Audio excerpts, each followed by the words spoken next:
Welcome to the Barrels and Business Podcast. I am your host, Jade Green, and this is the podcast for beach-loving, barrel-chasing business owners. In the next hour or so, I plan to give you as many tangible tips on how you can grow and build your kick-ass team, scale your business, and live the epic life of your dreams. So stay tuned while myself and my guests bring you all of the best. Today, I am being joined by one of my fellow coaches from a program that I'm in, who's friends with and hung out with a whole bunch of people. I'm just reading the bio going, oh my God, I can't believe you know that person and that person and that person. I don't understand how we haven't had this conversation before. But today I am joined by the amazing Andrew. Andrew has been an executive director of a global fintech firm. He has been responsible for $100 million budget and a cool 800 people around the world. Crazy, right? He's just been telling me some funny stories about these people we know and the people that he gets asked him to coach. But today we want to dive really deep into psychology, the mindset behind peak performance, the ability to experience flow states and optimum states, so the altered states of reality as well, and really how we merge East and West philosophies to be able to really deconstruct what people think about this field. But where I want to start is Jager bombs at the bottom of a hill. Jager bombs at the bottom of the hill. Hey, Jade, it's great to be on. Thank you for having me. And it's great to rock out on just such a fun topic. You know, flow states, peak performance, optimal performance, they're slightly different. So we'll cover a bit of ground today, and I hope this serves your audience. Yeah, in my younger years, I was a bit of a Jager king. I think we all go through some sort of phase like that, right? But, you know, the Jager bomb story is really all about the first time I actually did some backcountry skiing. And, you know, I was with some mates in Austria and we decided to do some backcountry, and I'd done moguls and I'd done the on-piste stuff. Skiing's my thing, not so much a surfer myself. But yeah, I was just... We'll give you the waves. Give you the waves of the mountains instead. I'm closing this because the waves are a bit loud. Yeah, right. Nice scene. So, yeah, and it was really the first time that I'd experienced that type of skiing in that environment. So the first time that I'd done backcountry skiing. And so, you know, a sort of a scene set for us. You know, one of the biggest things in flow is having the right challenge to skill ratio. And so on piste and in the moguls, totally fine, you know, doing double black diamonds and everything. First time I went into the backcountry, you know, that was an interesting experience because the challenge went way up. And so I came off with a couple of broken poles. I lost a ski at one point and had to ski down on one ski. And yeah, we had a lot of fun up there. I feel like you're like this. Yeah, it's a bit like that. And by the time I came down, I was actually a little bit dazed and confused in the head. But after a few tries and you know, getting used to the different snow conditions in the environment and the risk that was associated, you know, I started to get back into that flow state. And it's a good frame to start the conversation off. Challenge to skill ratio is probably the most important thing in our flow state experience. And, you know, to top off the adrenaline at the end of the day, it got washed down with a number of Jager bombs. And, you know, it's a distant memory now, Jade, but I do enjoy getting into flow on a regular basis in a different way these days. I used to run headhunting and recruitment firms. And so the team used to have to make between 80 and 100 cold calls a day outbound. Mm-hmm. But once a month, we used to get to do this really awesome thing that everyone was so excited about. Cold calling each other's clients to see if we could catch a client that has stolen a candidate from underneath us. So we'd call it's Lost Fee Friday. Like really, like you're so fucking excited to do that, right? So that Lost Fee Friday always started with Jager bombs. Bit of Dutch courage, slam them down. Let's go. Let's do this. Fantastic. Hey, you know what you mightn't have known about that is that that's actually the 8th factor in Terry Orlick's Wheel of Excellence. So Terry Orlick was a Canadian. Jager bombs. Yeah, well, not doing the Jager bombs, but bringing fun and enjoyment into whatever the activity is. It's actually one of the elements in the Wheel of Excellence that Terry Orlick introduced. He was a Canadian sports Olympic athlete trainer. And so his model is one of the most famous in peak performance. And so you are unwittingly accessing the 8th dimension of peak. Oh, yeah. That place had some fun. We had some fun in that joint, I tell you. Usually that ended with pants off Friday. Right. Yeah, and you can imagine a whole bunch of us walking up like King Street in Melbourne, or if we flew the team into Sydney, we'd roll down Goulburn Street because our offices were there. And like, yeah, wow. I didn't know you were from Melbourne. Well, I wasn't from Melbourne originally. I just went down to start that recruitment firm there. So I was only supposed to be there for 12 months. I ended up doing 2.5 years. Oh, wow. But yeah, cool. It was we had a good time while we were there, but I missed the ocean. And needed to we got the paddle waves here. Yeah. I did, however, have this one time I got married. And most of my friends are guys. So I had a combined hens and bucks, and we all went surfing at Bell's. And it was fucking freezing. So I mean, 2 wetsuits, and everyone's like, this is not fun. There was a challenge skills balance there, I tell you. Yeah. Sounds amazing. It was free. It was hot. And I hadn't been surfing. I dropped out of surfing for a while. I hadn't surfed at that stage. It had been like 10 years. And I'd had maybe 5 surfs in that 10 years. So I was like, I want to do this. Yeah. Wow. Sounds like an amazing combined pre-wedding celebration though, eh? Yeah. That, and then I played golf. So I'm also cool. not so great at golf. So it's really interesting. I'm diving deep.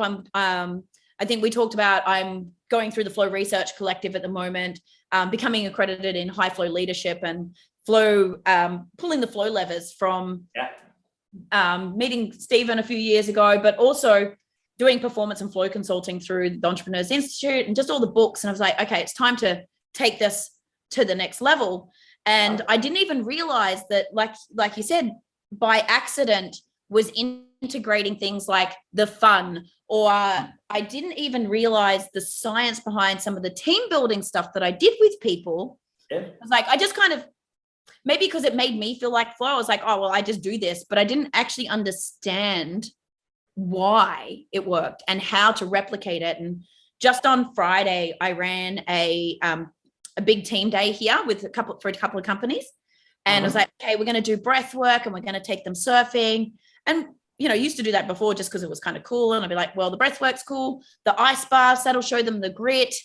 But I hadn't really thought through the science. So can you, from your perspective, just diagnose why and share why you think doing something like ice baths helps team cohesion and why we do those in team performance, and adding in an exercise like surfing for people that have never surfed before might unlock peak performance?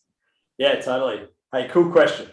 So I think I'd like to start off by just saying that, the science is largely like a Western-based approach to flow. And some of the things that you're talking about in terms of Flow Research Collective and, Entrepreneurs Institute, etc., they're predominantly the Western-based approach. And the Western-based approach, Jade, is all around what we call state management. Yeah. So it's basically the ability to alter your state on demand. Yeah. And that's primarily what the Western-based approach is.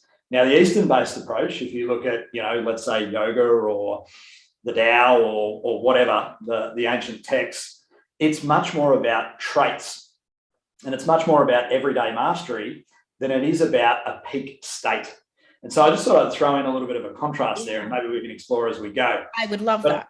Yeah, cool. So on state management, it's a really... what we're doing is we're engineering our biology, our physiology, and our psychology into a state that we desire for a given task.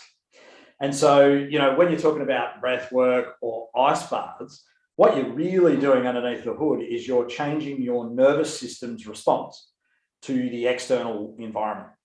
Does this make sense? Yeah, 100%. Yeah. So, you know, we have sort of 5 broad different nervous system states. And, you know, a lot of people go around and talk about, you know, fight or flight, sympathetic nervous system, parasympathetic nervous system, which is your rest and relaxation and digestion. But there's actually 5 different branches of that nervous system. And ultimately, with any of these techniques, we're just shifting from one branch to the other. And we're picking the branch that is most suitable for the task. Beautiful. So tell me, with your breath work, what did your team audience experience? It was amazing, because I do, on my group calls with them, we do different breath work. So I might do a WIM style breathing one week, or a box breathing another week. So they'd had a bit of exposure, and they had learned a little bit about the understanding of parasympathetic, sympathetic. More, I use it to teach them how to drop into the third space so that they can disconnect from other shit that's going on. But my facilitator, Rooke, is from Cool to Be Conscious, is amazing. And every time I've used him, the participants, we've had at least one participant come out and say, I've done peyote, I've done ayahuasca, I've done journeys, and nothing has been as profound as this experience. So it was that real deep guided meditation, sound healing, crystal bowl, the full breathing experience.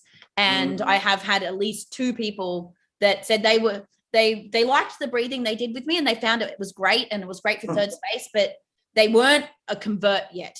And now they're like, it's a non-negotiable in my practice every week, and to go deeper on it. And one of the guys said to me, I haven't had a chance to have one-on-ones with everyone yet since it, but one of the core guys said he's just never ever felt, and we're talking, he backs the Dallas Cowboys. He's, you know, he rides dirt bikes. He's 6 foot something, skinhead, flame tattoos. He's a compliance and operations manager. We go dirt biking, and he was like, it was just the most surreal feeling and sensation and profound integration and learning that he's ever had. And it was just like he said, it just feels like a gift. It was a gift. And then he is also committed to doing Monday night ice baths every Monday night. Yeah. Well. So it was awesome. I don't even know how to describe it, because everyone has a different experience and they get a different thing out of it. But the core thing that everyone says afterwards is it was just like, it feels like I've been given a gift. Given the gift of managing yourself. There's actually, like, there's no better gift that we can give ourselves in life, because whatever we're chasing externally as an object, you know, whether it's a car or money or whatever it is, that all comes from what's within. So the ability to alter your internal state will actually lead to creating your outer reality. That's my experience. And so what you shared is really interesting. Like, let's unpack it a little bit. So, you know, with the Wim Hof style breathing, you know, typically what you're doing there is accessing or priming the sympathetic nervous system. And so your arousal levels are going up. And so you're more primed for action. And that's a very Western kind of thing. You know, performance in a Western context is all about doing stuff more productively, more efficiently, being in the productivity zone. Yeah. Is this resonating with what your clients experience? Yeah. And so, you know, and the gentleman with the tats and the adrenaline, you know, chances are he spends most of his life in sympathetic drive. And then, you know, what you talked about in terms of the box breathing, that's a way to neutralize the nervous system. So to balance it between sympathetic and parasympathetic, it's a good middle ground. And then if people want to access a parasympathetic state, then it's really the exhale with a longer time period than the inhale is important to prime the parasympathetic nervous system. So this is what I usually use. Well, I read the room depending when we come into group calls, because my clients bring all of their teams onto our group calls on Mondays and Fridays. And the way I do box is, depending on reading the room, it's usually having a focus on that longer exhalation for exactly what you were saying there. Like, kind of get a feel. It's like, okay, do we need Wim today to lift us up and get us into action, or do we need to? Totally. Yeah. And it all depends on the activity that you want to perform for. So, I ran this in my group the other day, and, somewhat surprisingly, most people spend their time in sympathetic most of the time. And, I did an exercise that's all about finding the zone of optimal arousal for the task at hand. And so, in a work context, often being calm and collected and connected is actually what you want in the team environment. Yeah. And so that's a very different arousal level, and you want to access parasympathetic nervous system for that. Whereas, perhaps with some of the more, let's say surfing or skiing, you really want to be primed.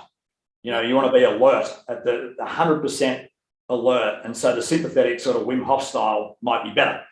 So, that's my experience, but it's all about matching, the zone of optimal arousal to the task. And I noticed that you said you played golf, and here plays golf too. Lots of it. And so golf, like, you don't want to be in a jacked up state. You don't want to have excess anxiety or priming, because chances are you're going to be like Scott Hoke in the 1988 Masters and miss a 2-foot putt to win. And so, like if you look at, let's say, Greg Norman, under pressure, he wasn't in the zone of optimal arousal for the performance of that task, and it impacts his ability to be the best that he can be. Yeah. So the ability to switch on tap from being aroused and mildly anxious and primed for a challenge versus being calm and relaxed to do something of a different nature is just a superpower that everyone should tap into. Do you have any tips to give people to figure out? Because I talk about having our energy state tool belt and like knowing, okay, based on where you need to go, what thing you can go to, including the breath work or burpees or Jagers or pump up tunes or but how do you suggest people figure out which one they need to be in to truly, because some people think that, oh no, I need to be up in that blah, blah, blah, but when actually here is going to be way better. Yeah. So let's use a golf example. So, if I wanted to get better at golf, essentially what I would do is I would close my eyes and get into a bit of a meditative zone. And I would go back in time to a time where I was at my peak performance. Yeah. And I would play that scenario through, like we all play movies in our mind. We recall the past and we replay, what we were seeing, what we were hearing, what we were feeling. And so what you want to do is you want to bring that back into your field of awareness right now. Mm-hmm. And you want to turn up your ability to experience all of the senses. You want to immerse yourself in when you were performing at your peak. And essentially what I do with my clients is I get them to notice, what thoughts were they having? What thoughts were running on this movie screen? What feelings were there in their body? What were the sensations? What were the emotions that were associated, with that scene? And ultimately what that does is it describes the level of arousal that they're experiencing. And they're also ingraining that association in their brain as they're playing the movie forward. Does that make sense? Yeah. So I'd reference Marissa Peer on that, and like making the unfamiliar familiar again. So totally. Once we might have forgotten it, and when we can make the unfamiliar familiar, that's easier to drop back in, and that's the same concept of like shooting air hoops for the basketballers, to get that programming back into the brain, right? Back into the state, the calmness. Yeah, totally. And then what you want to do to sort of finish that off is you want to anchor at cue. So we call it cue-induced learning. And so you've played this scenario through in your mind, and you're feeling the state that you want to embody as a peak performance state or an optimal state. And then you anchor it somewhere. So often I'll get my clients to touch their elbow, and that's their space where they can then access that state on command, because the brain and the body are wired to do so. And it's a basic NLP technique, but I use a few. I was going to say, is that the EFT? Is it the tapping technique? Is that part of the tapping thing? No, it's just anchoring a mental state in the body. Yeah. So it's an NLP technique, that one, but I use a little bit of a variation on it, and it's called cue-induced learning. And so as part of the visualization process, what we're also doing is we're breaking down the steps in the performance. So for a golfer, one swing, for me, it's actually a series of 27 movements. And breaking down that sequence and feeling where your body is in relation to your mind at each stage of the process allows you to embody that at a higher level. Yeah. So, and that's how, freestyle skiers are trained. That's how surfers are trained too. Yeah. This is an Olympic training technique. It's called ideomotor training and cue-induced learning. So that's what I use with my clients mostly. Wow. Yeah, I think when you said it, I was like, oh my God, thinking through all the steps. But one of the things that I've been working on with my surfing lately is if I overthink, I'm a disaster. And my coach was just like, it's painful. I'm on the beach and I can basically hear the gears in your head clicking, like, stop it. My old football coach used the same thing. He's like, it's like I can see you thinking. It's fucking painful. But if I can do it beforehand, like now before I go out, I'm like, oh, that's right. I need to make sure I've got weight on the front foot, because I used to be a longboarder, so it's weight on the back foot. I'm like, kiss the knee. So then like I'm going out, I'm like, kiss the knee, rather than just trying to bounce the thing and making those things familiar. I'm like, oh yeah, what's the mechanics of this? Okay, it's front foot, it's knee, it's like, okay, throw the arm, like all of the things. When I'm trying to think about it in the real time, in the moment, it's literally like, oh my God, kiss the knee. Yeah. And just got taken out. Doing that in advance and sitting and dropping into it and going, okay, what does that feel like again? What's that? Okay, because now it's familiar before I hit the water. That's right, yeah. And, I don't know whether you can remember back to the time when you didn't know how to surf, but all surfing lessons start on the beach, hey? They don't start in the water. It's like we've got to get the feel of the feet on the board, and we've got to get the feel of the pressure when we're standing up. And, I'm going to stop there because I'm not a surfing expert, right? But what you're describing is, you're rehearsing before you're actually embodying the actual experience. And so, if you can access the state by, accessing a cue, then your unconscious mind takes over and repeats that learning strategy. And all you're conscious of is the one or possibly two tweaks that you're making in the moment. And you raise a really great point, because most people overthink the hell out of everything they do. And so they never experience flow, because actually when you look at flow, it's not thinking at all. There is no thought. There is pure awareness. There's total presence of the moment. You're at one with the wave or the mountain, and your body has taken over. And actually in the brain, what's going on, and I'm sure they've covered this at the Flow Research Collective, your prefrontal cortex is effectively shut down. Your critical thinking is gone. And, the neurology, it moves backwards into the motor control centers of the brain. And, your body takes over, and that's true flow. Yeah. And I find that 100% when I'm doing speaking gigs or presentations, when I'm really worried about something and I'm overthinking it, I'm thinking about like, oh my God, I need to like read the room, do the thing, like, and overthink it. I feel like freaked out. Yeah. And the absolute best ones I've had is I've walked off stage and people are crying. I'm like, why are we crying in a business meeting? What's happening? And they're like, oh my God, that was absolutely amazing. I loved what you said. I'm like, zero clues what I said. None. Yeah.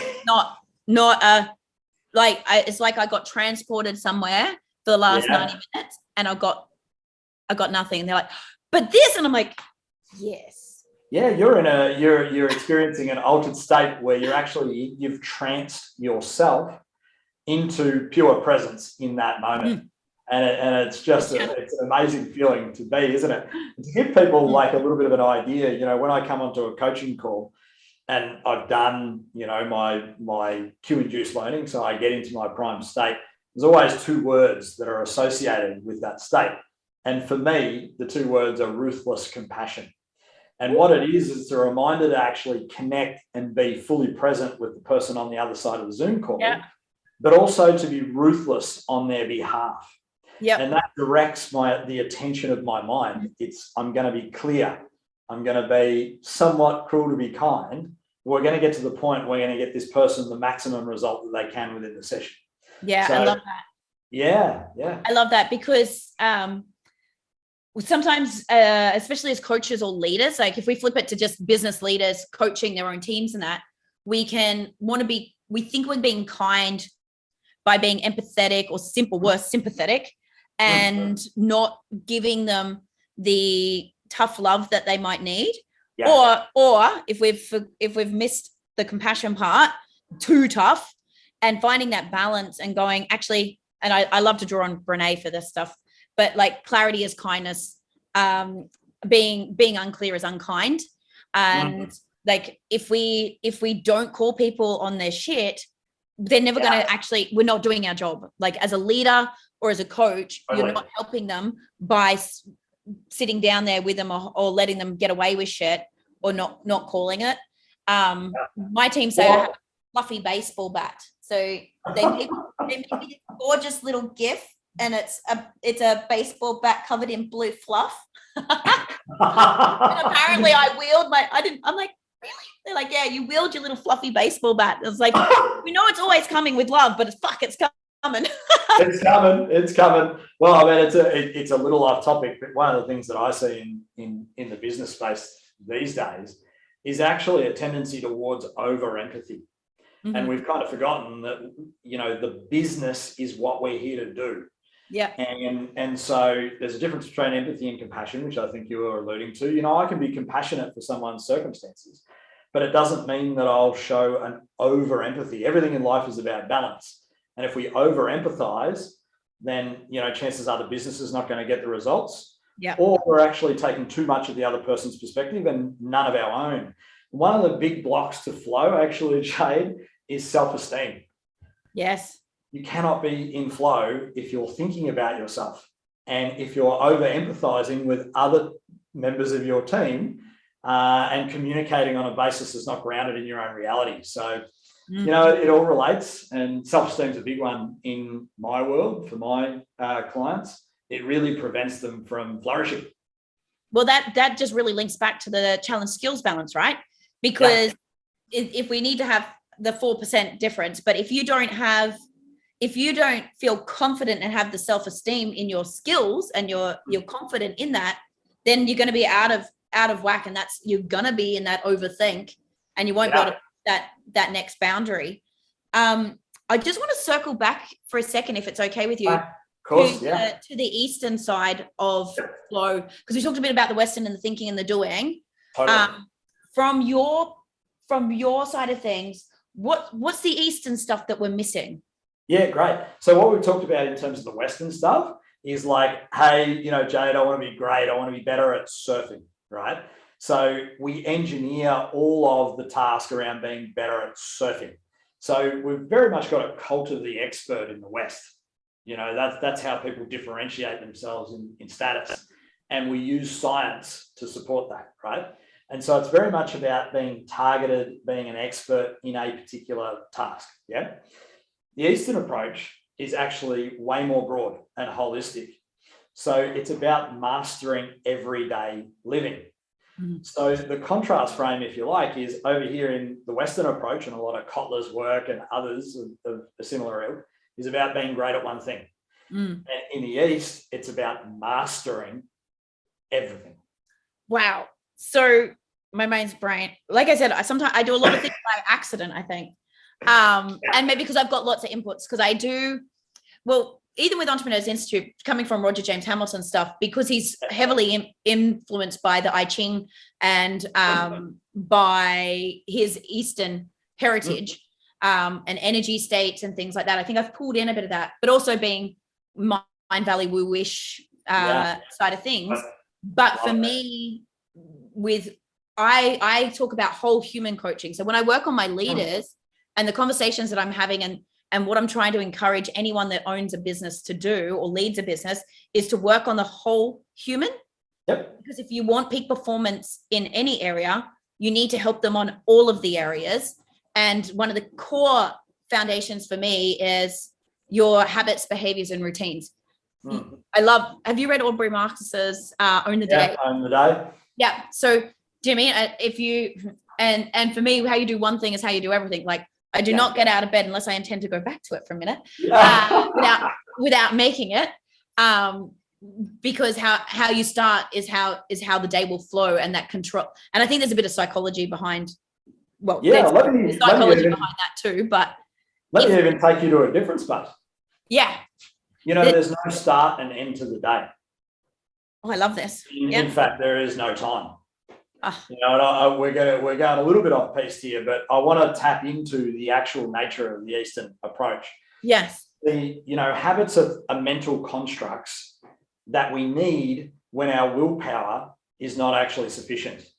Mm-hmm. So coaching to habits is a lower level coaching pattern. And I try and avoid it personally, because what I'm trying to do is I'm actually trying to coach the character of the person. Yeah. This is the whole thing. I say with the habits, and this probably comes from Atomic Habits, right? In terms of who do you need to be? What's the character traits? What do you need to embody to be able to be the person that has either the success or the life or whatever? And then then I say, what's the behaviors that sit behind it? And then the habits and routines are what sit down there. So we start there, but ultimately it's like, what's the character that you want to exude? Who do you need to be as a human? So let's try a couple of things on, hey? So if you have a whole of life philosophy and you don't believe that there's a start and an end to the day, and what you're looking for is continuous, sustained performance in everything in life, then flow in that context is about actually letting go of all of your attachments. And so that includes attachments to habits. Yeah. So if I wake up this morning and what's on my mind is, I need to go for a surf because really I don't like my self-image, then actually a master of themselves can make a choice in the moment whether they do or don't go surfing based on their highest level of intention. And that is totally different to being bound by your unconscious patterns or conscious habits that are flowing against your will. And so what I coach my clients on is actually constructing themselves in the moment. And so being at 100% choice, if I want to eat the chocolate bar instead of going surfing, you know what? I've got my own back. I'm not going to beat myself up, and therefore I'm not going to inhibit my flow in every other task for the remainder of the day just because in the present moment, that was the highest thing for me. I had to learn that lesson hard because I didn't intentionally build it, but I built this identity of 5 a.m. club girl. Oh, yeah. And I used to post on LinkedIn at 5 a.m. every fucking day, no matter where in the world I was. And I had a really rude awakening when I watched the sunrise. I watched the sunset at 3:30 in the morning, the sunrise at 4 a.m. in Estonia. And then I had to post at 5 a.m. I was like, this really serving me. But I was so committed to habit because back then it was like habits did get me going, right? And I played football and so there was just certain structure that I had, and I found safety. So what it really was me, that was the thing I could control when everything else was out of control. Yes. But unattaching myself from being 5 a.m. club girl was really difficult. And I used to pride myself on the fact that I could run on 2 hours sleep, if that. And so I had to deconstruct that. And even the point this morning, usually I'm up with sunrise, and I made the choice last night because I was packing to go camping. I was like, do you know what? I surrender now and I look at what serves best, and I'm not going to beat, because I used to, like, if I slept until 6:30 and the sun had beat me up, I'd be like, oh, you should have been up, you should have done this, you didn't do your sunrise meditation and blah, blah, blah. And well, that doesn't serve me. And it wouldn't have served me to get up only having my 5 hours sleep. And that practice of awareness to really understand, not giving but that's a huge skill too, right? We can give ourselves permission to eat the chocolate. We can give ourselves permission to not go to bed on time and sleep in.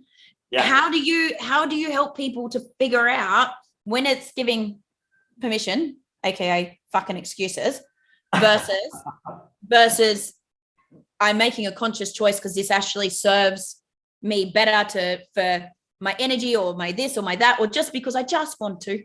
So I think I want the damn chocolate bar and I want it now. I want the damn chocolate bar now. Making me happy. So I think it's what serves the client at that particular point in time. And you actually hit the nail on the head. the coaching is really around building the client's awareness of their choices. So, when you meet a client and, they're at where they're at. Yeah. And so for some clients, coaching to habits is good because they need the structure because they don't have the safety. Yeah. And so you coach to safety and you remove the need for that safety. And, often that's deconstructing the identity as you just shared, and an attachment to an identity. So, I'm cool because I used to rock out until 5 a.m. What's behind that? What's behind it? Yeah. And really getting into that. And so what happens is the clients become really self-aware of the choices that they're making in the moment. And then they have an expansion of choice as to whether to follow a habit or to go with their instinct. And so, Jade, really, like, the coaching is to awareness and choice. And as the clients get better and better and better at it, I actually just say to them, follow your instinct.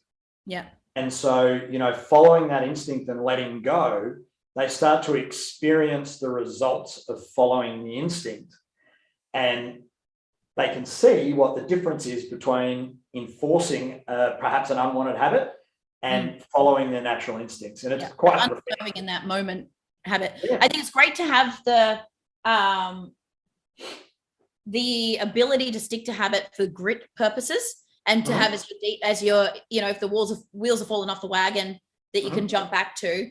But that understanding and awareness of, is this actually serving the greater purpose right now? Yeah. The thing I'm trying to train some of our team members in that on is, you need to be impeccable with your word. And I like, me throwing books out, like the 4 agreements. Like, if you can't be impeccable with your word to yourself, no one else is going to be able to be truthful with you. And you can ask yourself in that moment, what is really driving this decision? What's underneath it? And if you're honest with yourself and have extreme ownership over that, then you can go with your instinct. You can go, actually, I'm giving myself permission to that because I'm actually whoring for likes, because right now I'm not feeling so great about myself and I want a bit of attention. And so I'm giving myself permission to be on social media, pretending it's going to be getting business, but really my underlying self-worth is at risk here. Oh, I'm going to make a better choice about that.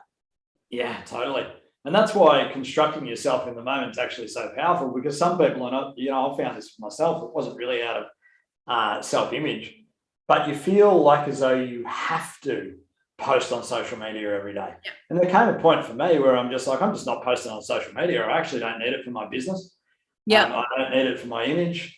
I've got a great crew of clients. I don't really need to put myself out there perhaps the same way as others do.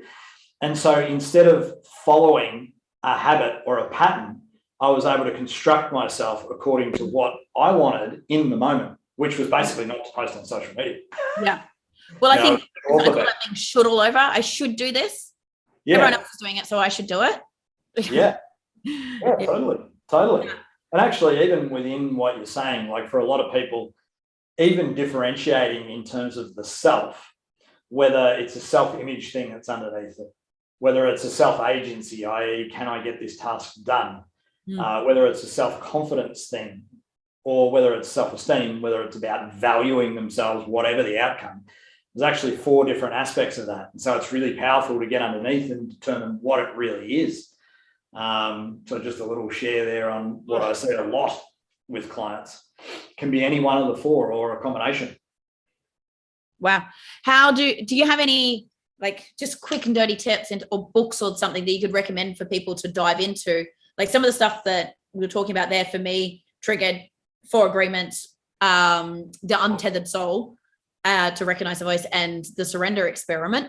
But from what you're saying there with understanding those selves, is there something that you'd recommend that they could dip the toes in the water? Yeah, I mean, that's a great question. In the moment, I'm trying to construct my response here, Jade, and I'm not sure whether I'm going to come up with a great book or not. I love to throw people just right under the bus there. But what we can do is the podcast team can say, see the show note right now, and Andrew will send us a couple of resources that you can click through and digest, because sometimes it doesn't come to, you're like, afterwards you're like, oh, that's something that they could they could go to? Yeah, for sure. Well, you know what I would say, Jade, is, you know, for the Eastern perspective, you know, anything to do with yoga is essentially about flow. You know, anything to do with the Tao Te Ching is ultimately about flow in life and, you know, everyday mastery. So any texts around that, depending on where people are at, it's pretty cool. And then on the Western side, obviously, you've got Stephen Kotler's pretty well published on this stuff. You know, he's definitely been someone that's influenced me. Terry Orlick, you know, he's had some good writing on coaching sports performance. So anything by Terry Orlick, I can't remember what the name of the book is. I'll get it for you. I've got it in my training. Yeah, cool. Yeah, nice. I was supposed to read it. I haven't read it yet. It might be called In Pursuit of Excellence or something like that. I can't recall. But yeah, the books you mentioned, like, you know, Michael Singer, etc., they're all great. You know, if you want to experience presence, you know, in its truest form, which is, you know, it's a form of meditative process, and it's very much an Eastern style approach, and I'm big into that now. Then anything by A.H. Almas is very good, and of course Eckhart Tolle is a presence man. Yes. So, you know, those two, Kim Eng. Do you know what? I haven't dived into the Power of Now and A New Earth on any of the podcasts. Maybe I'll need to get you back. Yeah, cool. Yeah, so, you know, Eckhart's good. Kim Eng works with Eckhart, and she merges kind of Qigong with presence. And so, you know, again, Qigong and Tai Chi, that's all about the cultivation of vital life force for everyday mastery. So anything around that is pretty cool too. It depends on what you want. If you want to be the master in life, then that sort of stuff is great. Also, the research from positive psychology on how to be vitally engaged in everyday living is very good. If you want to go to the more sports route and, you know, be in the zone for a work task, then, you know, some of the Western research like Kotler and, you know, Terry Orlick's pretty good. Amazing. So tell me, if you were to think about a business leader trying to help their team to achieve flow, what would be kind of the baby steps? Like it's kind of a new concept to them. Maybe they've found it for themselves, or just trying to figure out how we can get group flow within organization. What would be some of your initial tips on that? Yeah, for sure. I'm going to go somewhere you probably don't expect here. Favorite place to go. The unknown. So the first place a leader's always got to start is with themselves. Always. You know, so it's like, you know, being a parent to your children. You know, your staff are internalizing everything that you demonstrate on a moment basis. And so the biggest thing a leader can do is demonstrate mastery. And so demonstrating mastery is through awareness and choice. So for all my leaders, it's all about expanding their awareness and choice in the present moment. Because if you think about it, all the dynamics of relationships, you know, they're moving and fluctuating on a moment-to-moment basis. And if you're unaware of what's going on in that dynamic, then you can't actually lead. It's a blind spot. And most leaders operate from their blind spots. And so, you know, the biggest tip that I would say is work on yourself and your awareness and your choice in the moment. And then, you know, on the group side of things, yeah, I mean, a couple of basics. You've got to look at removing impediments. You know, that's one side of flow. And then the other side of flow is, you know, cohesion. So often what I see is a lot of focus on, you know, cohesion and let's lift each other up and, you know, a lot of the soft stuff, but I'd see very little on the removing impediments. And most people get frustrated and disengaged on a daily basis because they don't have autonomy, they don't have a sense of purpose, they don't have clear goal directedness, you know, the list goes on. So at a super high level, a couple of shares from here. Amazing. Thank you. Always start myself, because the thing that came to mind when I hear that is it's not do as I say, not as I do. And I always lead back to Ben Horowitz's what you do is who you are. And so it's all got to come integrated through you for it to be radiated and reflected through the team. And if you don't have it, you can't teach it.